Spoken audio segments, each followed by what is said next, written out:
Hello, History 72B Winter Quarter 2023. This lecture is the last one in Module E, Sex Among the Victorians, 19th Century Biology, Psychology, and Society. We will be looking at the ways that early ideas about evolution were incorporated into late 19th and early 20th century Western biology to support the hierarchical valuation of human beings. We will be focusing on biology, anthropology, and eugenics, and we will see a bit of how sexuality began to be used in the US to create differential access to power.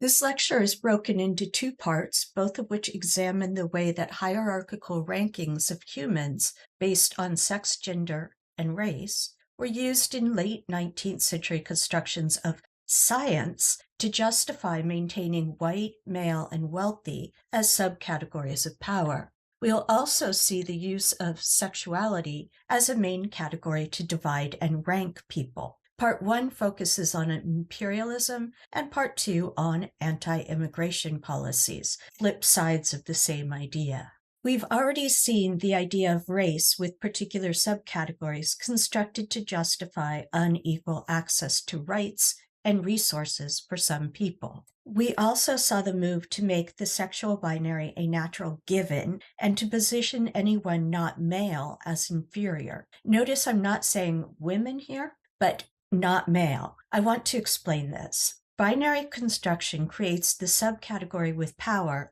and a group of potential subcategories to disempower. When challenged, the identification of disempowered subcategories can just be changed and adjusted. It looks like progress to the people in the original marginalized subcategory, not so much for people in the new one, and the actual distribution of power changes very little.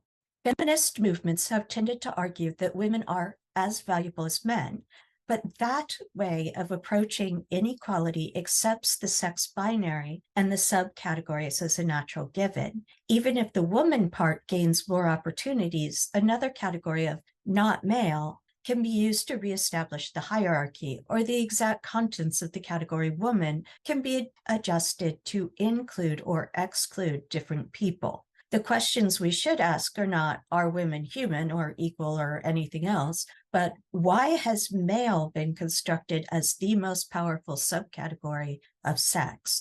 And why has sex been used as an underlying organizing principle of Western society? To return to the late 19th century, we've looked at the development of science and medicine as authoritative fields and the deliberate construction of the default practitioners of these fields as white and male. This is the context in which Darwin published his ideas of the theory of evolution. Darwin's work shows the influence of his Victorian historical context, or matrix, but 19th century ideas about evolution were shaped by many others besides Darwin. Haeckel, Lamarck, and Mendel's work all contributed pieces to the way that the late 19th century Western world incorporated Darwin's ideas of evolution. Moreover, white male scientists who claimed that a little knowledge in one subfield qualified them to weigh in on all of humanity also played a part. For this class, we will not be looking much at Darwin or his publications, or at all really, but instead at the way that Darwin's theories became understood and popularized, especially the parts that some scientists liked because they made it possible to give a supposed scientific backing to constructions of sex, gender, and race, as well as class. One of the most influential ideas linked to evolution in the 19th century was the concept of survival of the fittest. Here's one of the major problems with a survival of the fittest model. This on the slide is what people think natural selection and evolution look like if they have bought into the 19th century survival of the fittest idea. The landscape doesn't change, and one species outcompetes the other. Competition is important here. There is no other way to be fit in this mind view than winning. This is more along the lines of what evolution actually looks like. The environment is not static, in part because it is made up of many different types of species, all trying to survive and reproduce at the same time. Everything is changing at once, so there can never be a perfect adaptation or form, just something that is good enough at any given point in time. Survival of the fittest served Western power structures well in the late 19th going into the 20th century. The theory of evolution was articulated in a social system with deep historical roots in seeing the world as hierarchical, the great chain or ladder of being. Since the Enlightenment and growing in the first half of the 19th century, hegemonic Western, particularly American culture, also had an idea of perfectibility from a residue of millennialism. If some humans could just perfect themselves, they could hasten the last judgment and get on to a pleasant eternity. This meant that Europeans and Americans generally didn't see humans as one part of a continuously changing landscape or a perpetually dynamic process, but as the central product of that process heading toward a defined and perfect endpoint. Americans and Europeans of the late 19th century also saw technological developments and industrialization as proof that humans could control any natural process with enough science. People with power and wealth in Europe and the United States used the idea of a process of evolution leading to the best version of humanity to justify social and national inequity. The reasoning went like this. If people were colonized, it was because they were weak and primitive. If people were poor, it was because they were inferior or degenerate. With this mindset, wealthy white men could convince themselves, if not everyone else, that they were wealthy and powerful because they were the fittest, the closest to the pinnacle of evolution and the closest to God. As we have seen, this could work to maintain hegemonic power structures as long as most people bought the idea of various constructed hierarchical categories as natural and inevitable. The point of this slide is that a simplistic, linear, and finite view of progress still tends to shape the way that many Americans continue to view the world. Not everyone had to agree with hegemonic hierarchical constructions in the 19th century, just enough to keep those constructions going, which is how we end up with things like better baby contests.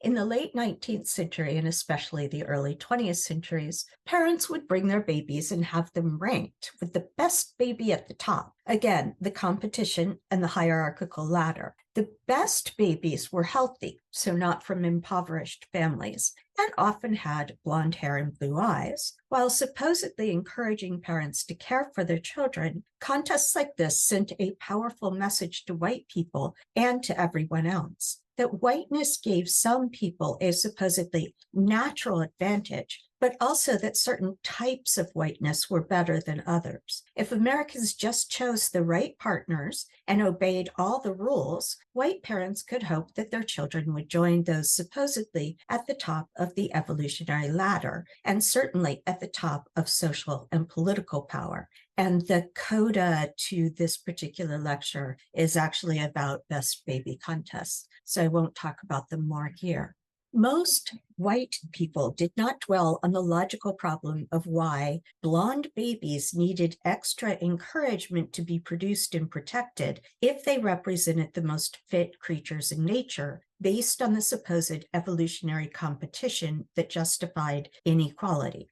But if people did wonder about that, late 19th century science was there to show them why they should not worry. Keep in mind that the people producing the science were both soaking in the power structures of their own historical context and deeply anxious that they wouldn't be able to stay in a privileged position. They were primed to see scientific discoveries in a way that would reaffirm their worldview. In case the point of this slide is not clear, I am equating current replacement ideology that's in the news with race suicide rhetoric of the 19th century. One observation that 19th century scientists made was that the early human embryo had what looked remarkably like gill slits and a tail. The first scientists to notice this hypothesized that each individual organism repeated its own life history or development, the life history of its species, passing through the lower forms of its ancestors in sequential order before arriving at maturity. This was summed up in the catchy phrase, ontogeny recapitulates phylogeny, or development repeats evolutionary origins. There is no actual reason to believe this is true. Nevertheless, late 19th century Western scientists took the idea and ran with it. Late 19th century scientists were still looking for big unifying laws governing biological processes like the law of gravity for physics. They were anxious to tie different scientific fields together. A German scientist, Ernst Haeckel, managed the tying together by claiming that ontogeny recapitulates phylogeny in the development of embryos, and he saw recapitulates in the most literal way and the most hierarchical terms. Haeckel wrote, this is the quote, "So high and complicated an organism is that of man, rises upwards from the simple cellular state, and as it progresses in its differentiating and perfecting, it passes through the same series of transformations which its animal progenitors have passed through during immense spaces of time, inconceivable ages ago." I will repeat some of the key words and phrases in that quote. High and complicated an organism as man, rises upwards, progresses, perfecting. This is not a neutral observation. It is packed with meanings and assumptions that go well beyond a simple idea of ontogeny recapitulates phylogeny. Haeckel saw all of the importance of man reproduced in the development of the fetus. Embryology, the study of fetal development, grew as a field trying to demonstrate the stages that Haeckel said should be there. Comparative anatomy and paleontology reinforced embryology by providing different possibilities for shapes, both in the present and over time. The idea was that evolution followed a progression from a single cell to fishes, to amphibians, to lower mammals, to apes, to man, and somewhere along the way, the scrub jays that are screaming outside my window. There are a number of problems with this linear process, but just to take a few. It assumes directional change, and it assumes that humans, rather than just being one part of constantly shifting, complicated kaleidoscope of interacting life forms, are actually the top, the highest, or the end point that everything leads to. This great chain of being model then assumes that the divisions of animals made by taxonomists, think of Linnaeus and the binary genus species designation, reflect a single, mostly linear pathway of evolution. There might be branches, but the main trunk of the tree always grew upwards to man, and I am using the word man rather than human quite consciously here. This model also assumes that all other species evolved very little or not at all from the time that they branched off of the main trunk going to man. This is an early evolutionary tree drawn by Haeckel. I've done 2 enlargements so that you can see the box at the very top that says man, M-A-N, in all caps. We've gotten used to seeing phylogenetic or evolutionary trees. They are ubiquitous in science education because they're fairly simple and easy to understand. It's like the Bohr model of the atom with electrons going around the nucleus in perfect circular orbits. Also, whether it is the idea that the Earth is the center of the solar system or that man is the pinnacle of evolution, Western thought processes started early from an idea that humans must be the center or the top of everything, and it is difficult to let that go. So, just to show that trees are not the only way to represent phylogeny, on the right here, we have a modern representation of phylogeny. There is no top or goal, just change in all things as time moves outward along the radii of the circle. 19th century scientists made fascinating discoveries and had some good ideas, but they did all of that in a very specific historical context. There is some suggestion that Haeckel fudged his drawings, meaning he cheated on them. You are looking at modern images of embryonic development on this slide here.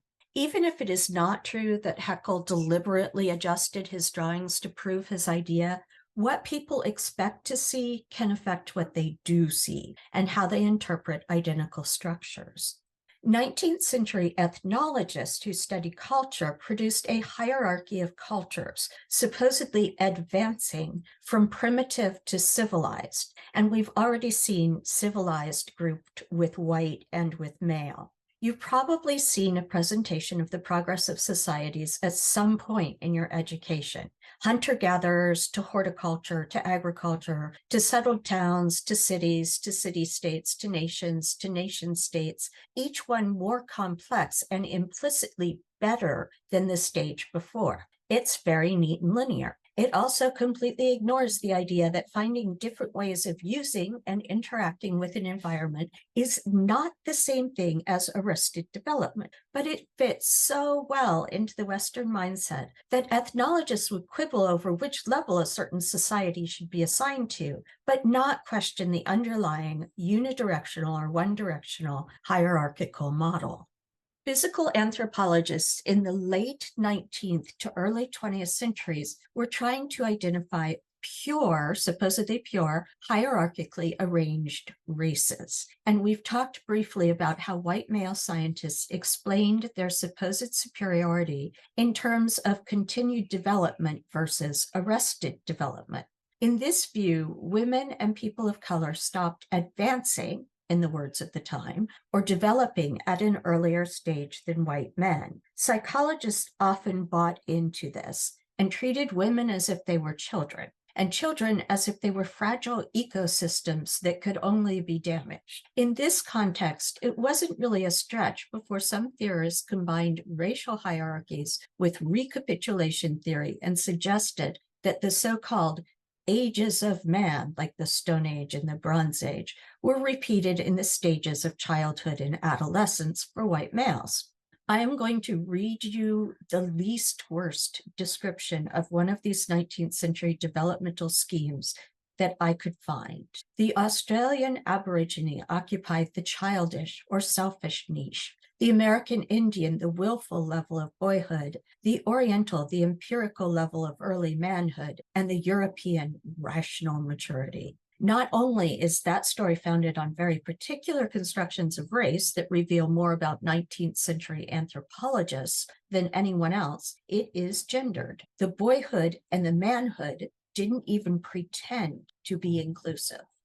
Remember, women didn't develop beyond the white boyhood stage. And if, in certain instances, a woman or person of color demonstrated the ability of empirical reasoning, say, they were treated as the exception that proved the rule. And people who did not fit neatly into the sex binary or into racial subcategories at all just did not exist. Or if they did insist on existing, they were accidents of nature.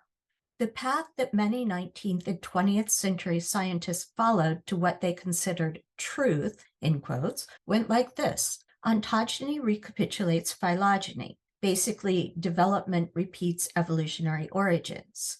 To the stages of the development of the fetus reproduce stages of evolution to humanity. Childhood development goes through predictable stages that reproduce the development of primitive to civilized man, meaning that the reality of what the 19th century scientists came up with was nature recapitulates society. In other words, late 19th century scientists in many fields saw what they expected to see because it fit their hierarchical worldview. And what they saw was their own social assumptions and power structures reflected in nature.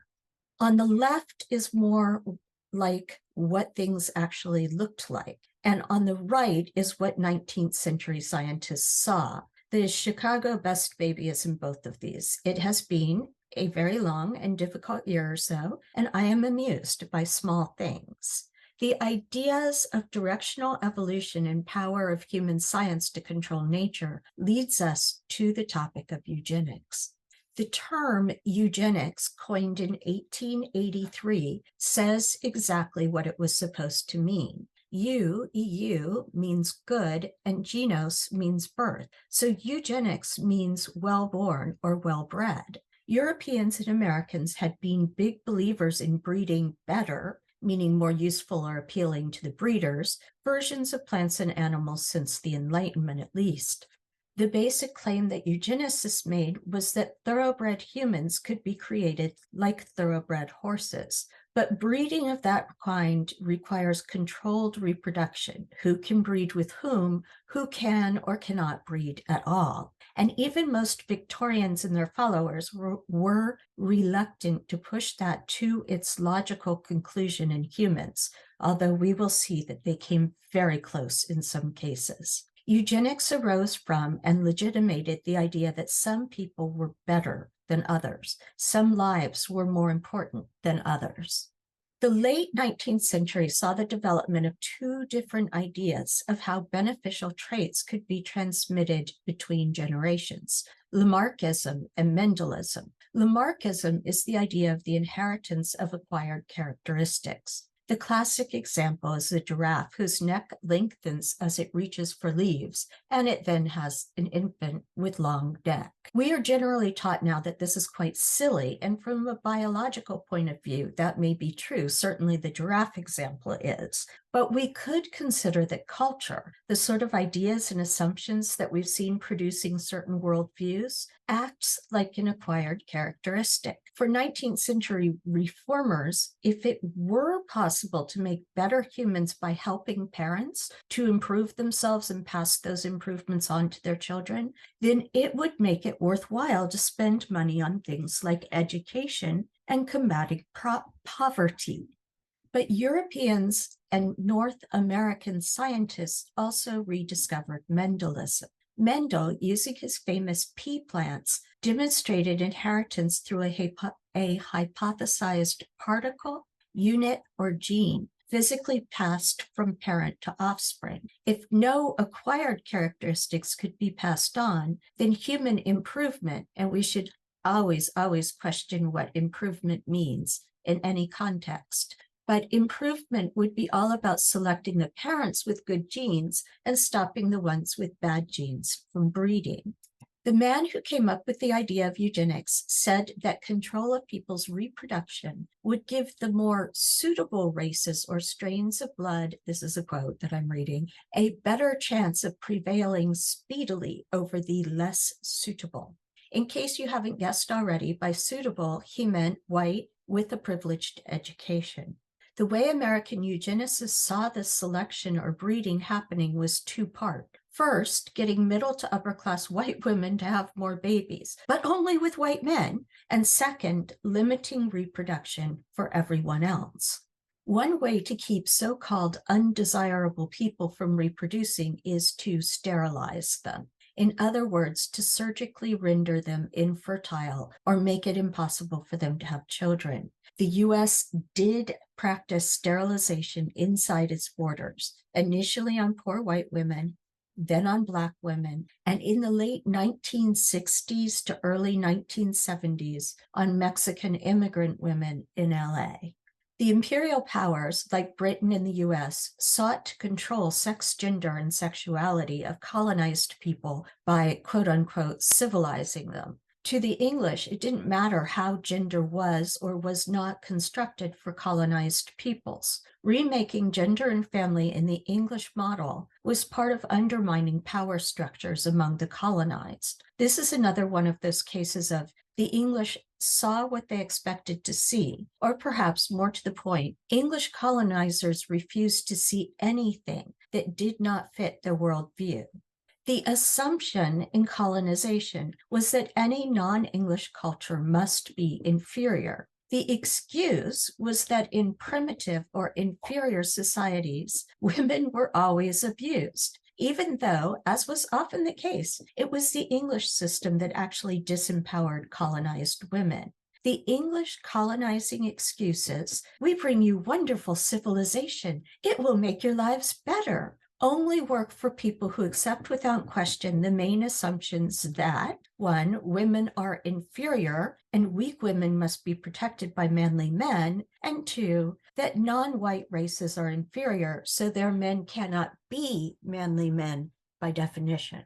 One way to get people to unlearn their actual past belief systems, or what we might say traditions, is to make sure that children are not educated by adults of their own community. This was one of the major tactics used in British and American colonization. Education was one of the tools that colonizers prided themselves in most, and they actually believed was a gift to the poor benighted peoples. But the way it worked was to separate children from adults in their society and teach these children that their parents and older community members completely misunderstood not only the world, but their own culture and traditions. In other words, colonizers taught colonized children to see themselves and their group through American or European eyes, including Western assumptions about sex, gender, sexuality, and family structure.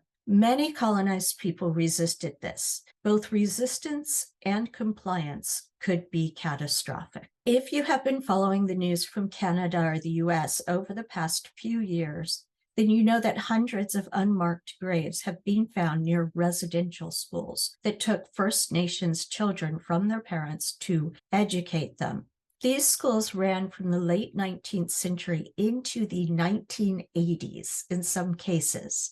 The US set up Indian boarding schools to civilize and Americanize Native Americans. One of the proponents of these schools famously said in 1892 that the schools worked by making certain, quote, that all the Indian there is in the race should be dead. Kill the Indian in him and save the man.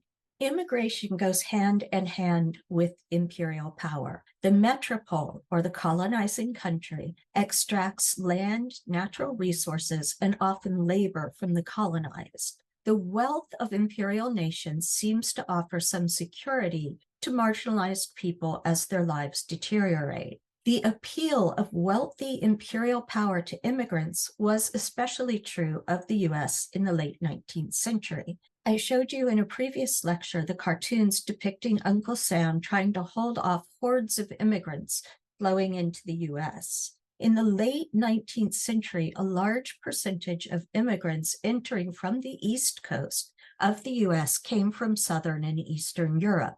Substantial percentages of these immigrants were Italians trying to make money to send home, and Eastern European Jews fleeing persecution. Many immigrants entering from the West Coast of the US came from Asia. At all points of entry, the US used subcategories of sex, gender, race, and class, as well as newly constructed subcategories of sexuality to limit and control immigration on both sides of the continent. By far, the most feasible strategy for American fans of eugenics was to limit the immigration of non-white people. I'm saying limit rather than stop, because stopping all immigration early would have cut off sources of cheap labor for factories, railroad projects, and farms owned by powerful white Americans who wanted an exploitable workforce.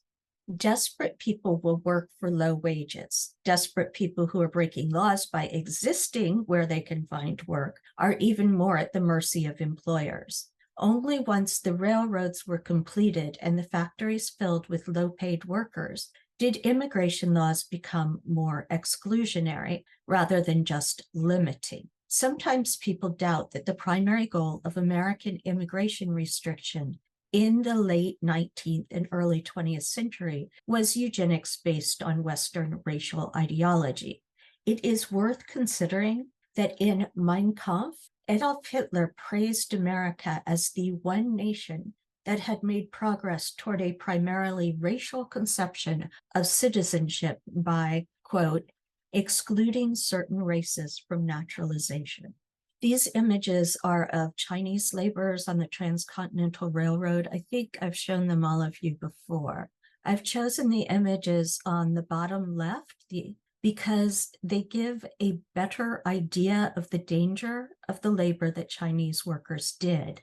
Railroads had to go through or over mountains like the Sierras. Where they went through mountains, tunnels had to be either chipped out or more commonly blasted with dynamite and then chipped out. These laborers are the ones who took the incredible risk of planting dynamite, lighting fuses, and then entering the unstable blast holes to clean them out. I've added yet another reading to this lecture package. The Straight State, Kennedy's book, is relatively reader-friendly, and I'm hoping that it will give you more options as you get going on your own papers. Kennedy's piece is good for understanding the links between imperialism, anti-immigration laws, and the growth in size, power, and bureaucratic complexity of some departments in the U.S. government. Kennedy's big argument in the book is that the construction of homosexuality as a named subcategory that mattered in the U.S. was part of a process of maintaining power for white men in a country and world that were changing rapidly. You are looking at the biggest border entry inspection point on the West Coast, Angel Island. And here you are looking at the biggest border entry inspection point on the East Coast, Ellis Island. Kennedy's work illustrates the way that socially constructed categories are often used to create or reinforce one another. Border inspection agents on both coasts of the U.S. worked on the assumption that undesirable immigrants all belonged to non-white races, as defined by country of origin and by poverty. Immigration agents then use sex, gender, and increasingly sexuality to reject some potential immigrants. The reason given for the rejections was that these individuals seemed likely to become a public charge. In other words, border agents judged them as unlikely to ever fill the role of a supposedly independent American male. Immigration officials on the East Coast initially excluded anyone that they personally identified as a man who did not fit in body and or behavior into the hegemonic male category, because the agents decided that such a person was likely to be a quote-unquote pervert. Women were okay being not male because as long as they could be safely categorized as female, they did not challenge the idea of a clear sex binary. The usual excuse for excluding women was that they seemed likely to be or to become prostitutes, and this became more common on the East Coast with European immigrants as well as on the West Coast.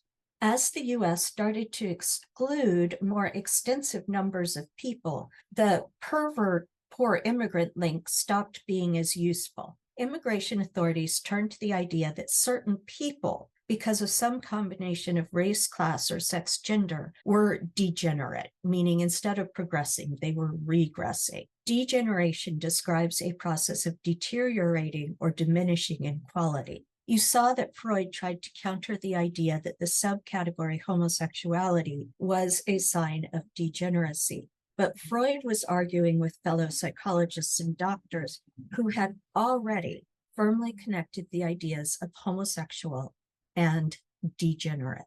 The US government began to tap into the category of homosexual that was just being created in the fields of psychology, medicine, and sexology. Constructing homosexuality not just as a social or medical category, but as a legal one, meant that it could be used to create an axis of power based on ideas about sexuality as sexual object choice in addition to sex gender. You'll see definitions of who exactly could be classified as homosexual waver about over time. But once the subcategory was created and identified as inferior, it didn't really matter if the subcategories of homosexual and heterosexual did not accurately represent the range of human variability. Note in Canada how law enforcement first looked for physical traits that could be linked to homosexuality and then settled on digging up information on sexual behavior. Once a subcategory like woman, Black, or homosexual is naturalized well enough, then it doesn't matter that there are people who don't actually fit into the classification scheme. The people who don't fit into any of the defined subcategories are automatically labeled abnormal. The individual who breaks the rule by having characteristics of the powerful subcategory, despite being sorted into the disempowered subcategory, is the exception, and they don't really count. The individual who does fit proves the rule for the entire group. I like this comic for getting the idea across quickly. When the male stick figure bungles a math problem, he individually is not good at math. But when the female stick figure bungles the same question, it is seen as evidence that women, as a subcategory, are all bad at math.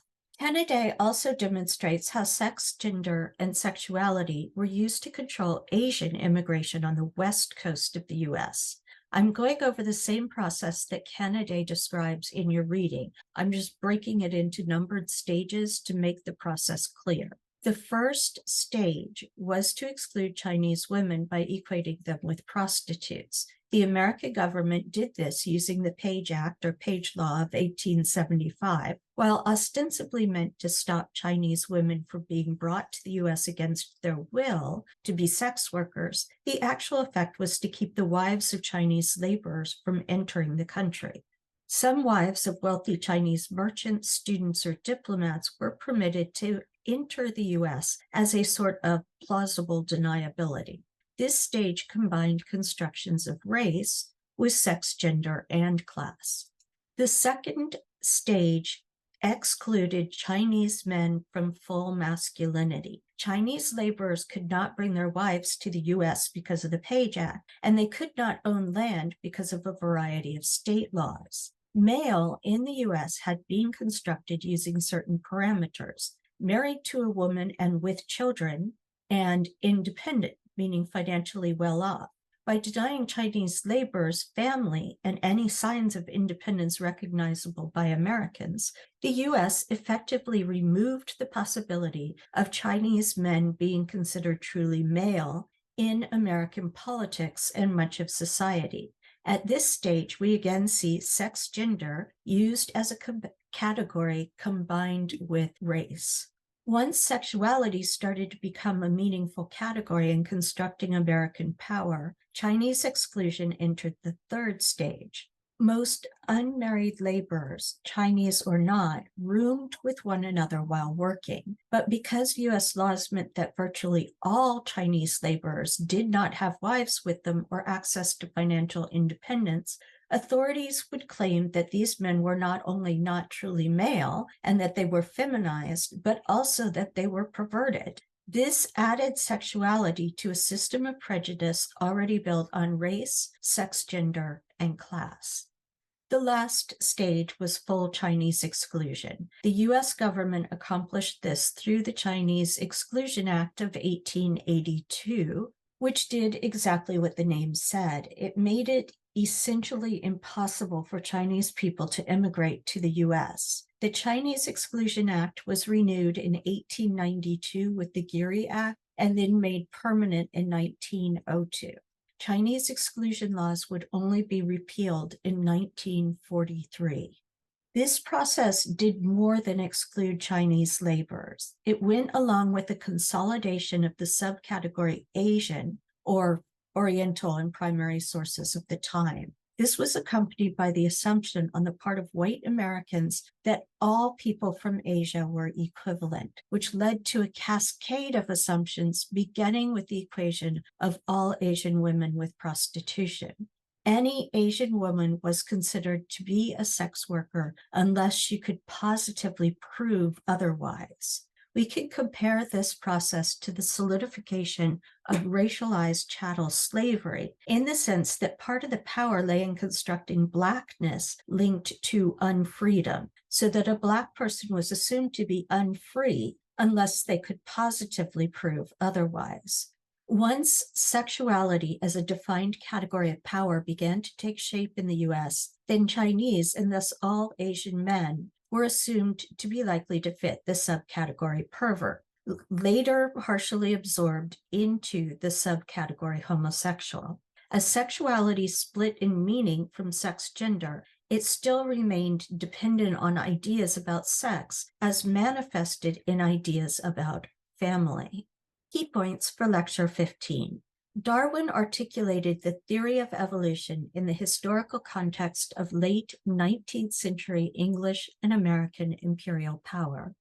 Many late 19th century biologists and anthropologists then took and modified particular ideas about evolutionary theory in an effort to support race and gender-sex hierarchies. The systems created by these scientists and anthropologists were then used to justify colonization. Part of colonization involved disrupting local power structures and forcing Anglo and Anglo-American constructions of sex, gender, family, and sexuality onto the colonized. 19th century Western power structures combined the hierarchical ranking of humans by race, gender, sex, and class with the idea of Mendelian or genetic inheritance to create the field of eugenics. Lamarckian ideas of evolution, the heritability of acquired characteristics, were used by reformers to justify social programs like education and poverty relief. 19th century American biologists and eugenicists adopted a completely Mendelian biological model of inheritance. Eugenicists approached human populations with the model of breeding livestock. Eugenics involved two main parts: getting so-called better humans to have more babies and preventing inferior humans from having children. Eugenics was used to justify both Western imperialism and American anti-immigrant policies. Immigration systems set up on both the east and west coasts of the U.S. gave native-born white men power over immigrants as soon as any ship anchored in American waters through the bureaucracy of the immigration system. White male border officials had the power to pick and choose which immigrants they would allow into the country and which they would exclude. The categories of sex, gender, race, and class were all used to reinforce one another and the idea of immigrant inferiority. For this coda, I'm doing a short thing on better baby contests. Initially intended as entertainment and encouragement to parents to care for children, they turned into hotbeds for racism and eugenics. Black communities responded with their own better babies, proving that so-called fitness and whiteness were in no way synonymous. The 1908 Louisiana State Fair is credited with being the first to usher in the Better Baby contest. Mary DeGarmo, already a known advocate for children's issues in the state, enlisted the help of a local doctor to create a matrix of judgment for the most scientific baby. Measurements were dutifully recorded by nurses in crisp white caps, and winners, or really their parents, were awarded silver trophies. Being a winner meant being healthy, strong, and, implicitly, white. The twin specters of racism and eugenics already hung over the better baby world. DeGarmo later wrote, "Much interest was shown as to the blood will tell theory. It did tell," making clear that breeding, not childcare, was at the top of her mind. The Louisiana contest caught the attention of a national magazine, the Woman's Home Companion. The Companion created its own standardized and apparently quite thorough scorecard. The magazine formed the Better Babies Bureau to encourage community groups to hold their own contests. In 1913, WHC, or the Women's Home Companion, wrote, quote, "Underneath the inviting charm of the idea is a serious scientific purpose. Healthy babies, standardized babies, and always, year after year, better babies." Neither DeGarmo nor the WHC minced words when it came to the larger rationale of better baby contests, at least when it came to building a white community. The magazine routinely exhorted mothers across the nation to ensure their own babies reached their so-called full potential. Women were to blend domestic responsibilities with nascent civic participation through women-founded, child-focused organizations that lobbied for social change. The WHC quoted DeGarmo as saying, "We make the contest a social event because we want to know these mothers of little children and draw them into our organization, the Congress of Mothers. So you see, science, social life, and sentiment mingle in the Better Babies movement as the Southern woman sees it." And of course, by that, she meant Southern white woman. The contest grew in popularity, spreading across the South and the Midwest. The health aims were not entirely misplaced. In the early 20th century, approximately 10 infants out of every 100 live births died before their first birthday.